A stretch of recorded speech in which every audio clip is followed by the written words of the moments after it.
আমরা কোকাটেল বেবিদেরকে খাওয়া দেবো। এটাকে বলা হয় হ্যান্ড ফিডিং। আমরা কীভাবে হ্যান্ড ফিডিং করবো এটা দেখতে পাচ্ছেন। এটা হচ্ছে কোকাটেল সিনামন পার্ল। সে খাওয়ার জন্য অস্থির হয়ে গেছে, ওকে খাওয়া দিচ্ছি। এই যে ও খাচ্ছে। বাবু, এই হচ্ছে সিনামন পার্ল 2 নম্বরটা। এই দেখেন সিনামন পার্লের পাশাপাশি সে চলে আসছে কোকাটেল গ্রে। কোকাটেল গ্রেও খাচ্ছে।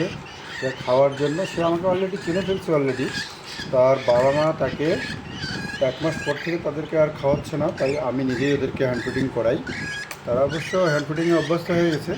তারা মোটামুটি আমাকে চেনে এবং খাওয়ার জন্য দেখছেন কীভাবে দেখছেন কী অ্যাগ্রেসিভ তারা খাওয়ার জন্য। তারা খাওয়ার জন্য পাগল হয়ে গেছে। আজকে সকালে ব্রেকফাস্টটা একটু দেরিই হয়ে যাচ্ছে, কারণ তারা রাতে একটু দেরি করে খেয়েছিল তাই। আর এদের এখানে হ্যান্ড ফিডিংয়ে রয়েছে গম, ভুট্টা, তারপর হচ্ছে ছোলা বুটের একটা পাউডারকে মিশিয়ে আমরা এটা দিয়েছি।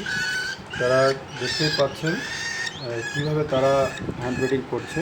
একটুও ভয় পাচ্ছে না, কারণ তারা আমার কাছ থেকে 1 মাসের পর থেকে আমার কাছ থেকে খাচ্ছে। এখন তাদের বয়স 45 দিন, প্রায় 1.5 মাস হয়েছে। আরও খাবা, তুমি খাবা, এত খাবা, একজনে এত খেয়ে গেলে করলে তো বমি করে ফেলবা। আচ্ছা ঠিক আছে, খাইতে চাচ্ছ খাও, পরে বমি টমি করো না বাবা। আর আরও তো 2জন আছে, তাদেরকেও খাওয়াতে হবে।